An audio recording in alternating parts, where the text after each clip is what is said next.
Monstruos internos, las 24 caras de Billy Milligan. Fue el primer acusado declarado inocente por sus múltiples personalidades. En 1977, Billy Milligan, de 22 años, fue detenido por el secuestro, robo y la violación de 3 mujeres en la zona del campus de Ohio.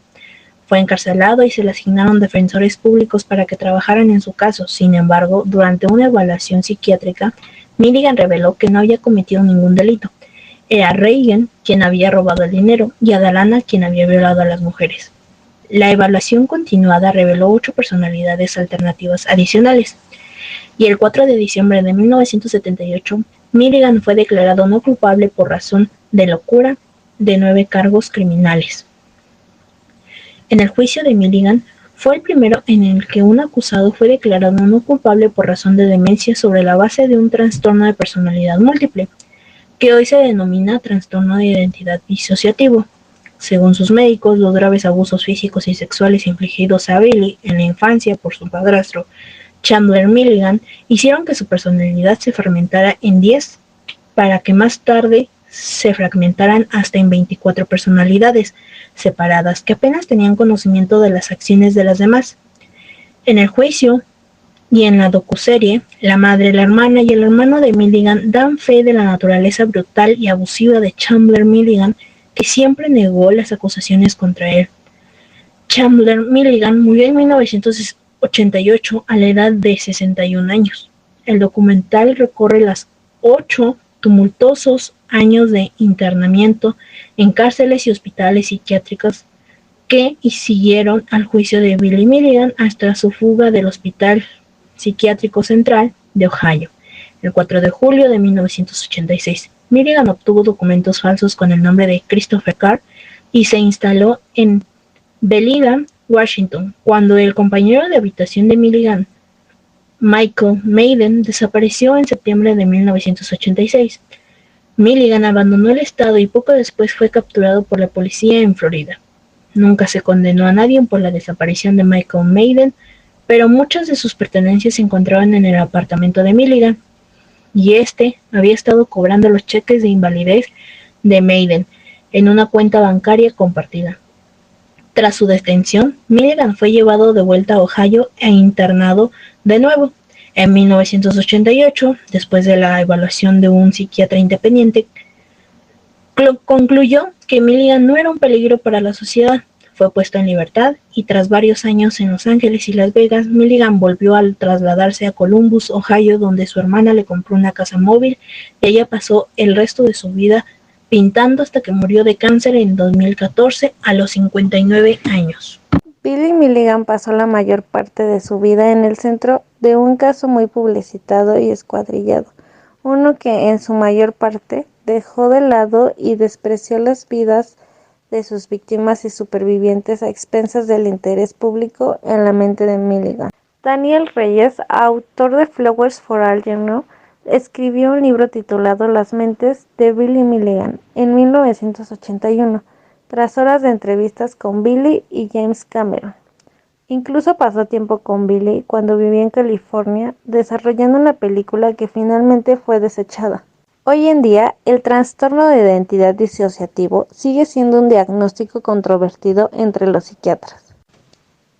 En noviembre del 2020, Esquire habló con la doctora Dorothy Osnow Lewis, psiquiatra especializada en el estudio de individuos con TID, que a lo largo de su carrera ha evaluado a criminales violentos y asesinos en serie como Ted Bundy y Arthur Shawcross.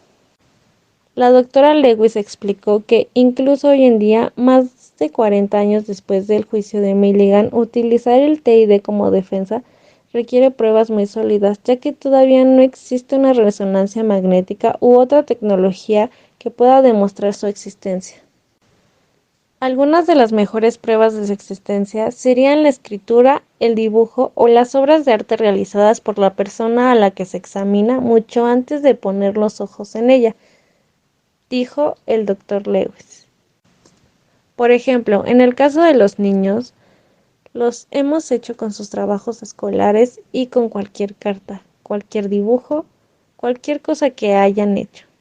Y muy a menudo lo que se encuentra en alguien que realmente se disocia significativamente es que la escritura es diferente. Muy a menudo los nombres son diferentes. He visto páginas de trabajos de niños donde han firmado con un nombre diferente.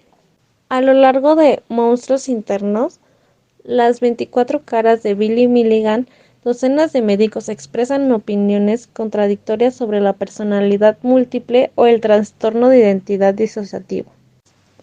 Algunos creen que Milligan era un estafador impresionante y otros un producto problemático de graves abusos infantiles. Sea como sea, la violencia de Milligan afectó a varias vidas inocentes. En opinión del Dr. Lewis, la mejor manera de prevenir el tipo de crimen violento que se observa en el caso de Milligan es prevenir el abuso infantil. Para que se produzca el individuo repentinamente agresivo, suele haber una historia de abusos tempranos, continuos e intolerables de un tipo u otro, y también alguna rareza en su cerebro. En base al libro de trastornos de la personalidad es el conjunto de rasgos emocionales y conductuales que caracterizan a una persona en su vida diaria y que son relativamente estables y predecibles. ¿Qué son los trastornos de personalidad? Son patrones de rasgos inflexibles y desadaptativos que provocan malestar subjetivo, deterioro social o laboral significativo, o ambas cosas. Existen tipos de personalidad, el grupo A, B y C. En el grupo A encontramos personalidades que suelen ser consideradas como raras o excéntricas, como el trastorno paranoide de la personalidad, el trastorno esquizoide de la personalidad y el trastorno esquizotípico de la personalidad. En el grupo B encontramos personalidades con inclinación al dramatismo y son emotivos, como el trastorno antisocial de la personalidad, el trastorno límite de la personalidad y el trastorno histriónico de la personalidad.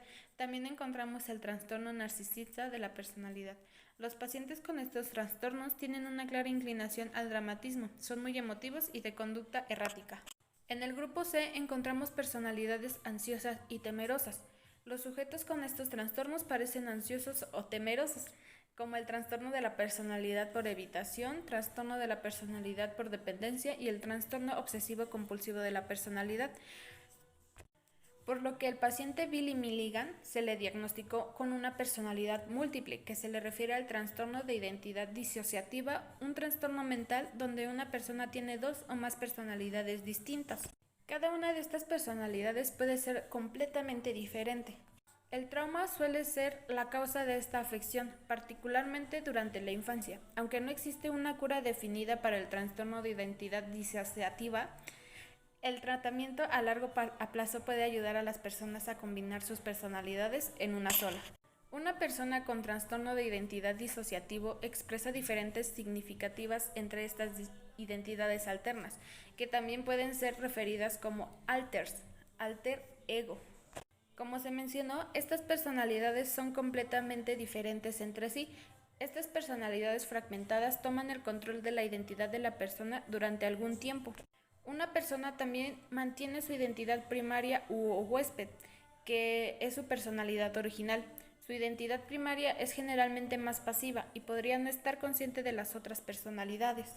Cuando ocurre un cambio de personalidad, la nueva personalidad tendrá una historia distinta, una nueva identidad y comportamientos diferentes. Estas personalidades múltiples o alters a menudo tienen sus propios distintivos, nombre, edad, género, estados de ánimos, memorias, vocabulario. La causa exacta del trastorno de identidad disociativo no se entiende por completo. Sin embargo, hay un fuerte vínculo entre la afección y el trauma. Esto puede ser particularmente cierto para el trauma o el abuso durante la infancia. La afección representa a alguien que lucha por integrar y asimilar ciertos aspectos. Las señales de trastorno de identidad disociativo pueden variar, pero incluyen un cambio entre dos o más personalidades separadas. Los síntomas incluyen experimentar dos o más personalidades separadas, cada una con su propia identidad y percepciones, un cambio notable en la autopercepción, lagunas frecuentes en la memoria y en la historia personal que no se deben al olvido normal, incluyendo perder recuerdos y olvidar acontecimientos cotidianos. Cuando otras personalidades toman el control, a menudo hablan con un vocabulario diferente y los gestos también difieren. En algunos casos, una personalidad también puede adquirir ciertos hábitos que la otra no presenta, como fumar o volverse violenta. En el cambio de una personalidad a otra es posible que se experimenten otros síntomas. Algunas personas pueden tener ansiedad debido al miedo que les causa un cambio de personalidad. Otras pueden enojarse mucho o volverse violentas. Otras podrían no notar o recordar estas transiciones en absoluto, aunque otra persona podría notarlas. Es posible que aparezcan personalidades específicas en respuesta a ciertas situaciones. Estos síntomas pueden causar una angustia significativa a una persona y perturbar su capacidad de vivir su vida normal. Otros síntomas pueden incluir amnesia, pérdida del sentido del tiempo, entrar en un estado de trance, experiencias o despersonalización, participar en conductas que son inusuales para la persona y alteración del sueño. Una persona con trastorno de identidad disociativo también puede experimentar síntomas de otras afecciones como autolesión. Un estudio señala que más del 70% de las personas con trastorno de identidad disociativo han intentado suicidarse. Algunos factores de riesgo son que el trauma a menudo desencadena el como respuesta psicológica, por lo que es un factor de riesgo fuerte, especialmente en la infancia. Este trauma puede deberse a un abuso físico, sexual, negligencia emocional o abuso psicológico. El trastorno de identidad disociativo puede aparecer junto con otros trastornos. Esto significa que varios trastornos de salud mental podrían surgir de la misma causa. Otros trastornos comunes que pueden ocurrir junto con el trastorno de identidad disociativa incluye el trastorno de la personalidad límite, depresión, uso de sustancias, trastorno por estrés postraumático, trastorno de la alimentación, ansiedad o trastorno obsesivo-compulsivo. Se necesita tiempo para poder diagnosticar el trastorno de identidad disociativo. El diagnóstico erróneo es común y los médicos necesitan observar los síntomas de una persona y descartar otras afecciones. Para hacer un diagnóstico apropiado, los médicos necesitan ver las diferentes personalidades y cómo afectan a la persona. El tiempo también es factor importante para ver la escala completa de los síntomas. Esto se debe a que las personas que buscan ayuda para trastorno de identidad disociativa comúnmente presentan síntomas relacionados con otras afecciones de salud mental. El tratamiento, no hay directrices sobre cómo tratar el trastorno de identidad disociativo. Los médicos suelen recetar tratamientos como una manera personalizada. No existe ningún medicamento específico para el trastorno de identidad disociativo y los planes de tratamiento manejan cualquier afección que ocurra junto con el trastorno de identidad y pueden combinar la psicoterapia con cualquier medicamento necesario para ayudar a los síntomas. La psicoterapia o terapia de conversación es el tratamiento principal para las personas con trastorno de identidad disociativo. Las técnicas como la terapia cognitiva conductual pueden ayudar a una persona a trabajar y aprender y aceptar los factores desencadenantes que causan cambios de personalidad. En el trastorno de identidad disociativo, la psicoterapia tiene como objetivo ayudar a integrar la identidad de una persona y aprender a lidiar con experiencias postraumáticas. Otras terapias pueden ser como la terapia del arte, terapia del movimiento y las técnicas de relajación podrían formar parte del tratamiento del trastorno de identidad disociativo. Estos métodos pueden ayudar a las personas a conectar aspectos de su mente en su entorno de bajo estrés.